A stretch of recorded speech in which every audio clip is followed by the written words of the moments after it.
personal chef, food photographer, food stylist, blogger. In my life, I've had a bit of success at all of them, but nobody has ever called me a gardener. But what I lack in gardening skills, I make up for in friends, and the time has come for me to get a couple of tips from a couple of experts. After all, how hard can it be? My first stop, a place where I took gardening class, the Learning Garden at Venice High School. David King is the garden's caretaker, and he also runs the community garden program here. High schoolers take gardening classes here during the school year. But in the summer, this community garden is maintained by David and his neighborhood volunteers. Hey, David. Hey, Claire, how's it going? Oh, it's great to see you. Lovely seeing you. What you been up to? Not much, just cooking and photographing, the blog, that kind of stuff. It looks so different now than it did in January. You know, at this time of year, to have a bad-looking garden, Yeah. you're a bad gardener. I must be a pretty bad gardener then. Oh, sure, it can't be that bad. Well, the plots look fabulous, and I mean, school's out right now. Right. So this isn't all you, right? No, people volunteer. They volunteer because they want to learn how to garden. Wow. We teach them a little bit of gardening. They take care of the plots. They get to harvest whatever's in there. Ooh, lucky ducks. It's a good payoff. Yeah, huh? definitely. What kind of people volunteer? I mean, are they complete green thumbs, or are they novices? We get them all. Wow. We have some people that are completely beginners and they couldn't tell a squash from a tomato. But we have many people that come out here. They're really accomplished gardeners. They know what they're doing.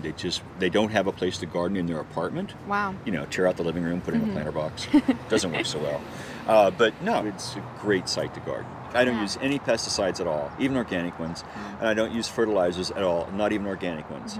I count on the compost and the worms and the critters of the soil to provide real fertility. By not spraying, right, we end up with a lot of bugs. Yeah. We end up with a lot of bugs, we get an equilibrium. We lose sometimes, but mostly we win. Yeah, that's amazing. There's a fully functioning ecosystem here in the garden. And that's what we're striving toward. I wish I had a garden like this when I was in high school. I wish I had a garden like this when I was in high school. This is spectacular. I mean, the students must learn so much being in a space like this. What do they take away? One of the things, of course, is just how to garden, how food is grown. I love the one kid who was out here. The teacher was pulling out onions, and he goes, "Are you telling me this is where onions come from?" I mean, you know, to them, tomatoes come from the store. Yeah. Or, you know, onions in the store. One student said to me, "I'm not eating that. That's been in the dirt." Really? But also, beyond that, the taste is different. You know, if you have a fresh pea, it's not the same as a can of peas. Yeah. But they get that chance here. You can tell that this is like a lot of noise around here. There's Venice Boulevard right up there. Wallgrove over here is over impacted. Yeah. But still, this garden remains as a refuge. Everything looks beautiful. Can we go in and check it out? Let's do it. Okay.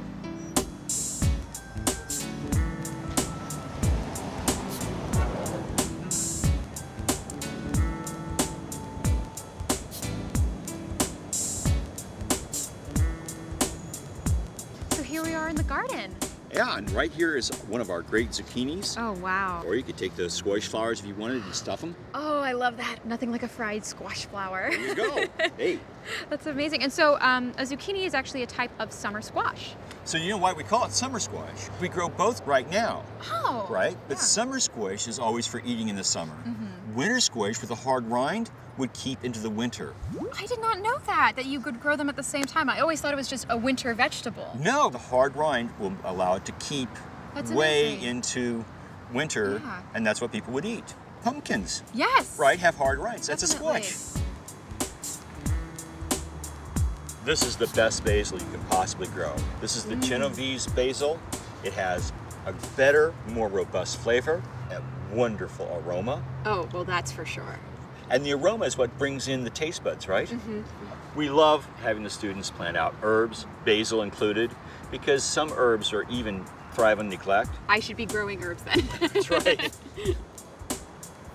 Now, this is a tomato plant. It's a tomato plant. Oh my gosh. This is a big tomato plant, but look at this. This is an orange tomato called tangerine.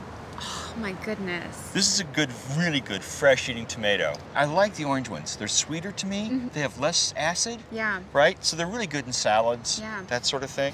We've got paste tomatoes, like Roma. Okay. We've also got a striped Roman, which is red and gold stripes together. We have cherry tomatoes. We also have some other heirloom-type tomatoes.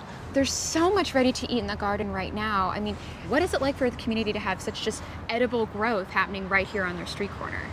People need good, clean food. They need to learn how to grow it. And a lot of times, especially in lower income communities, you don't have the land available to you. Community garden gives everybody a chance to garden, grow a little bit of their own food. So how do you get connected? If you find a community garden in your neighborhood, usually there's a way to contact them by phone or perhaps by email. Get on their waiting list if they have one, or if they don't, you get a join by paying a small amount of money. Usually it's very low. Includes the water for your garden and the space. For being here with you today, I'm just feeling very good that I might be able to attempt gardening myself. Oh, I'm sure you can do it. Oh my gosh, that? I'm so taking a bite of this. So take a bite of it. Oh, cheers. Oh my goodness.